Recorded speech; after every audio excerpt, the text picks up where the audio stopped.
A couple of months ago, we launched a podcast called Into the Killing. In each episode, we cover a cold case that was eventually solved.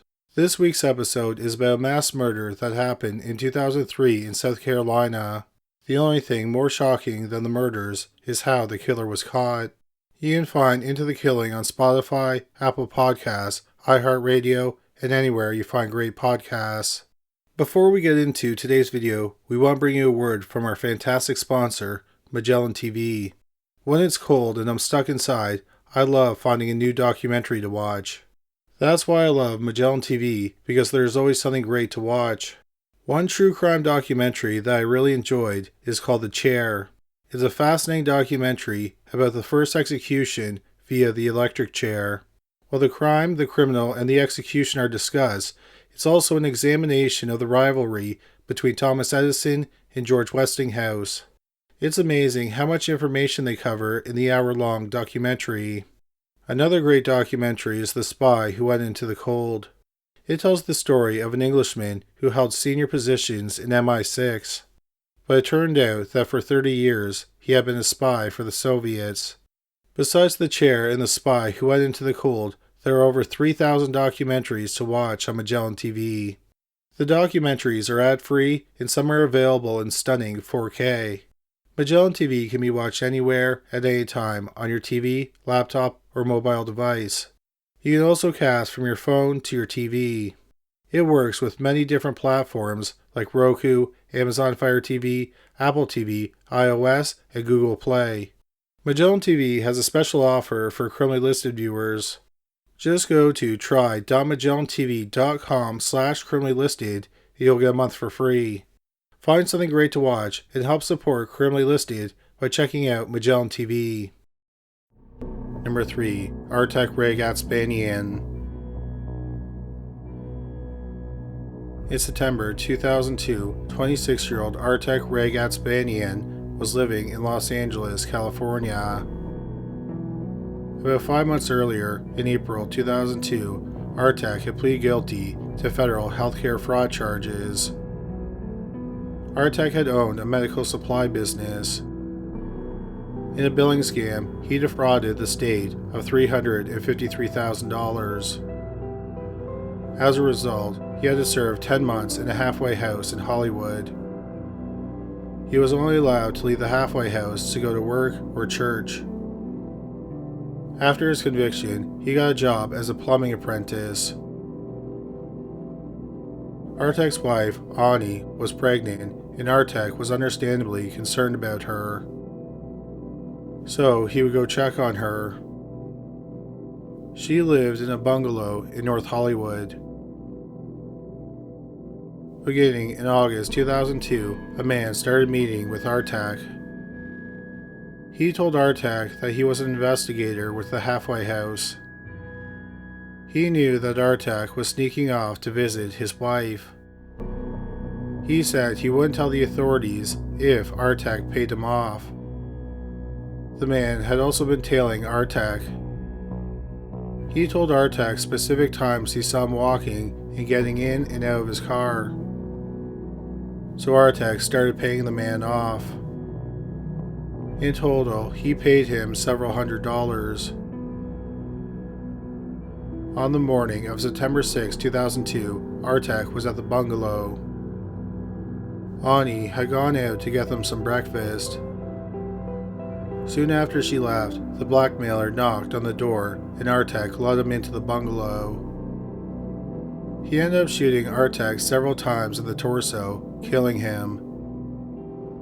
The blackmailer then drove away in a silver or gray Ford sedan. It was possibly a Thunderbird or a Taurus. Ani told the police about the blackmailer. She said that he knew a lot about the halfway house and about Artak. The police talked to the employees of the halfway house and they said he didn't work there. They had no idea who the man was. The lead detective said he has no idea how the man and Artak met, but he is sure that they didn't know each other before he was convicted. The detective said he was trying to figure out how the man learned all the information he used to blackmail Artak. The detective believes that Artak may not have had enough money to pay the man off, so the man killed him. The killer was described as black, 6 feet tall, and he weighed about 200 pounds. He was somewhere between the ages of 26 and 38, and he had a goatee surrounded by stubble. When he killed Artak, he was wearing a baseball cap, a long-sleeved jacket, and blue jeans.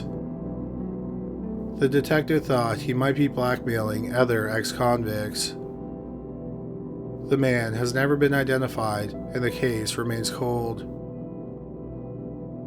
Number 2. Stefanie Rengel. As 2007 was coming to an end, Stefanie Rengel was 14 years old. She lived in East York, which is a municipality in Toronto, Ontario, Canada.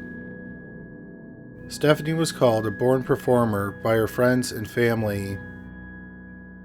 She attended an arts-based high school, and she was a member of the school's drama program. Stefanie dressed expressively, and she frequently dyed her hair different colors. Stefanie regularly attended church. She was a member of her church's youth group, and she helped teach Sunday school. Stefanie lived with her mother and stepfather, who were both police officers. She also lived with her 3 brothers, who were all younger than her. On New Year's Eve 2007, Stefanie's mother and stepfather rented a karaoke machine, and the family spent the evening together. It was a great night for Stefanie's mother, Patricia. She appreciated spending the time together because she thought, soon enough, her kids would start spending New Year's Eve with their friends.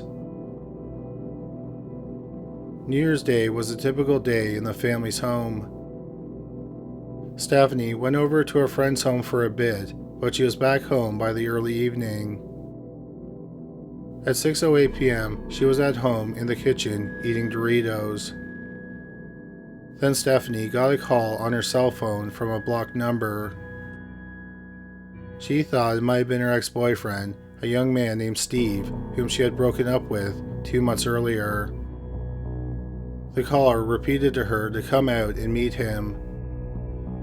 Stefanie put on her boots, and even though she lived in Canada and it was January 1st, she didn't put on a coat. A few minutes later, a 34-year-old accountant was driving down the street. He noticed Stefanie lying in the snow, bleeding. She had been stabbed 6 times in the upper body with an 8-inch kitchen knife. He parked his car and he got out. He called 911 and he tried to provide first aid. When he got to Stefanie, she was still conscious. She said, "Bags, went that way." She then pointed down the street. An ambulance picked up Stefanie, but sadly, the 14-year-old was dead within 10 minutes of being stabbed. It turned out that before she died, she had identified her killer.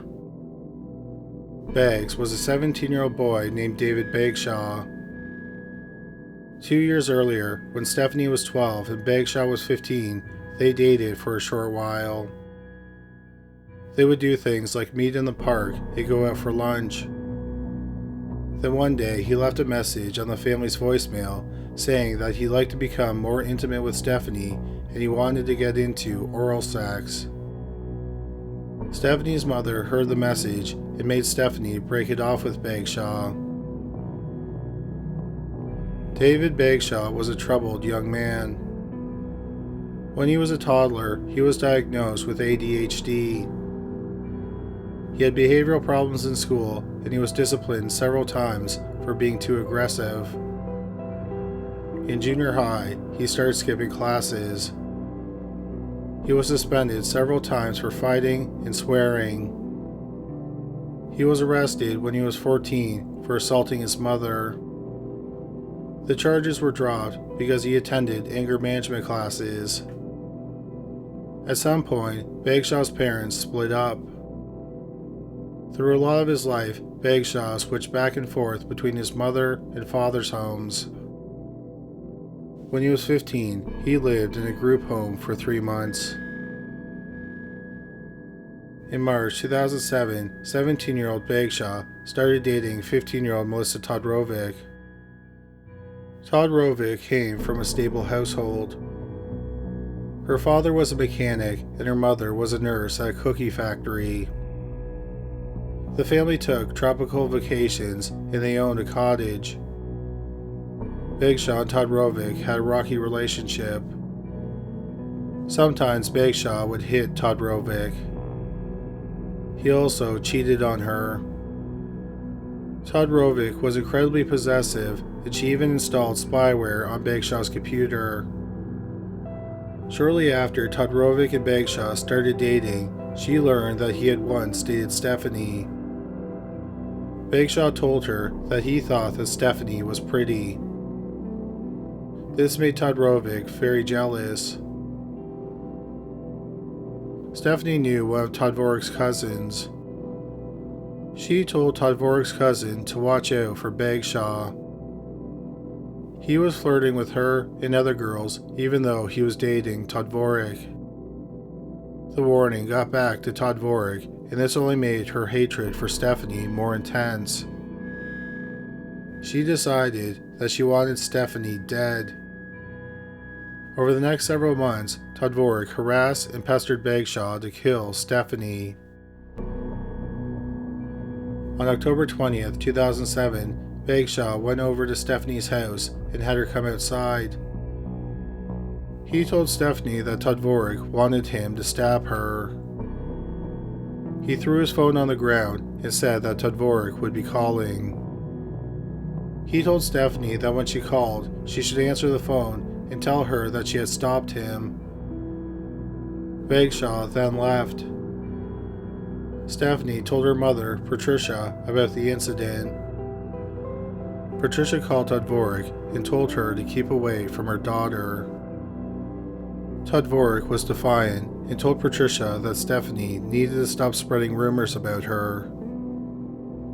Patricia threatened to get a restraining order and then she hung up. Patricia then returned Bagshaw's phone to his mother and told her to keep him away from Stefanie. Bagshaw's mother agreed. Then, in the week before New Year's, Melissa started to sexually blackmail Bagshaw. If he didn't kill Stefanie, then she wasn't going to have sex with him anymore and she was going to start sleeping with someone else. Shortly after the murder, the police arrested David Bagshaw and Melissa Todoric. It turned out that even though Todoric had ordered the murder of Stefanie, she had never actually met her. Melissa Todoric went to trial in March 2009. The trial lasted less than 2 weeks. For 20 hours over 3 days, the jury deliberated. They found Melissa Todoric guilty of first-degree murder. She was sentenced to life in prison with the possibility of parole after 7 years. David Bagshaw pleaded guilty to first-degree murder and he was sentenced to life with the possibility of parole after 10 years. In 2018, 9 years after she was sentenced, Melissa Todoric was granted 6 months of day parole. Since a romantic relationship was central to her crime, she had to report any relationships she was involved in. When she was on parole, she got involved in a secret love triangle, so her parole was revoked. She appealed the revocation. In January 2020, her appeal was denied. The parole board said that she was unwilling or unable to make the changes required to address her capacity for deceit and manipulation. Therefore, she was a possible danger to the community. Todoric applied for full parole, and in August 2020, it was denied. At the time of this video, 29-year-old Melissa Todoric is still incarcerated. David Bagshaw was first able to apply for parole in 2019. But there are no public records regarding if he filed for parole or not. At the time of this video, he is 31 years old. Number 1. Diane Harold. Uffington is an upscale village in Lancashire, England. In early 1999, Colin and Diane Harold moved into a £400,000 home in the village. The house sat on a half-acre lot and it had a swimming pool. Colin owned and operated a printing business. He also had another business that sold recycled books to be used as pet bedding. Diane owned and ran a beauty salon. Colin's businesses were lucrative and the couple lived well. In mid-October 1999, Colin traveled to Amsterdam, Netherlands. On October 20th, he tried to call Diane, but she didn't answer the phone. Colin called his brother and asked him to go check on her. His brother went over to the home and found the back door unlocked. He went inside and it looked like someone had frantically rifled through the home as if they were looking for something. Then he saw something that really alarmed him. It was a trail of blood leading out the door. He decided to go to a local business and call for help. The police came, and in the pool, they found the dead body of 36-year-old Diane Harold. Her body was fully clothed. One odd thing was that Diane's cat was also dead in the pool. The investigators were somewhat able to piece together what happened. They think that the killer attacked Diane in the kitchen. She was struck in the head with a blunt object and then dragged out to the pool. While she was alive but unconscious, she was dumped into the pool where she drowned. Afterward, the killer tried to clean up the kitchen but did a terrible job at it. The police weren't sure what the motive of the murder was. The police found a plastic bag with money in it, so they didn't think that robbery was the motive. There were no signs of a break-in or forced entry. Friends of Diane said that recently she had been harassed. The windows of her business had been smashed. Also, someone would call and make appointments, but they never show up for the appointments. Diane told her friends that she thought that someone was trying to sabotage her business. The police decided to investigate Diane's husband, Colin. They learned that he was involved in some shady business. He purchased end-of-the-line books from publishers that they couldn't sell and told them that the books would be recycled into material for pet beds. But that wasn't what he did with the books. Instead, he took the books and sold them to shops in England and abroad. Over the course of a year, Colin made about £100,000 doing this, and he didn't claim any of it when he was filing his taxes. He was also importing and exporting hardcore pornography magazines. The police also discovered that Colin wasn't being faithful to Diane. On his trips to Amsterdam, he would frequent the red light district. In fact, on the night Diane was killed, he was with a sex worker. Colin's first wife spoke to the police. She said that 2 weeks earlier, Colin had told her that he had been seeing another woman and he was in love with her. His ex-wife pointed out that it might be expensive to divorce Diane. Colin responded that he was working on it. Several other friends of Diane approached the police and they said that the couple fought often. Diane wanted children, and Colin, who had children with his first wife, did not want to have any more kids. The problem for the police was that Colin couldn't have committed the actual murder. He was hundreds of miles away in a different country. During their interviews, the police learned that Colin had a best friend named Darren Lake. They had been friends for over a dozen years, and Lake had been Colin's best man at his first wedding. Lake had recently gone through some hard financial times.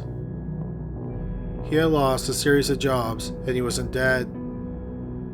The police asked Lake if they could fingerprint him. He eventually agreed and they took his prints.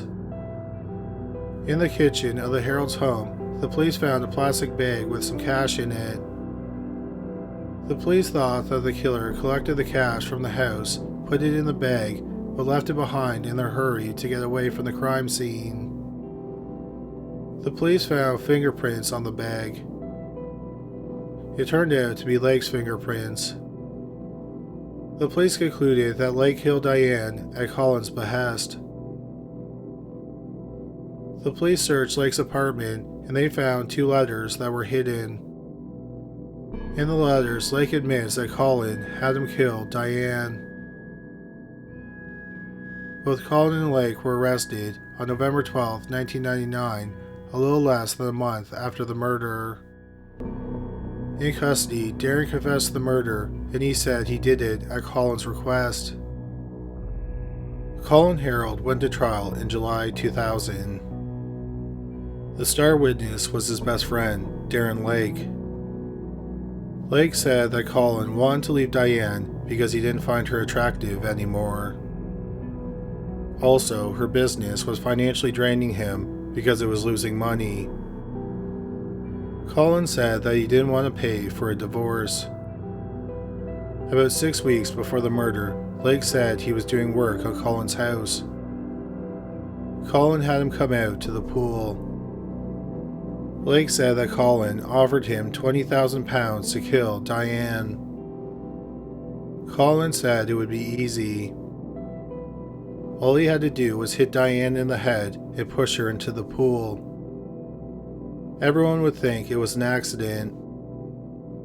Lake was in debt and the money would have been helpful.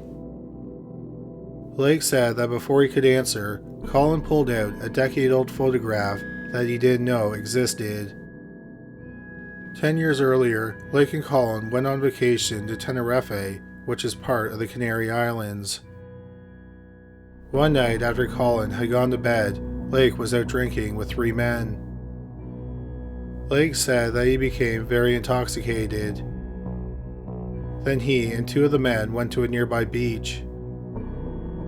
At the beach, the pair of men raped him.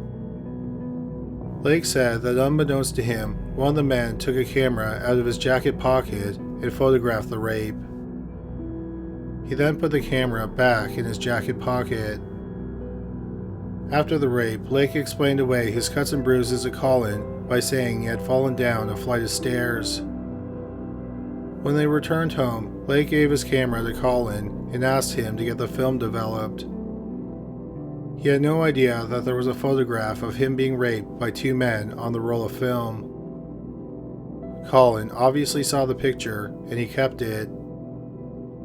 Lake told the court that Colin threatened to send the photograph to his father, girlfriend, and ex-girlfriend if he didn't kill Diane. Lake said that he thought that the photograph would cause problems with his visitation rights for his son. So he agreed to murder Diane. The plan was to make it look like Diane drowned after falling into the pool because she tripped over a pool slab while searching for her cat. The idea was to hit Diane with a pool slab, but Lake said he had problems swinging the slab. So he went to a home renovation store and he purchased a 3-foot newel post. Lake then went over to Diane's home and started drinking coffee with her.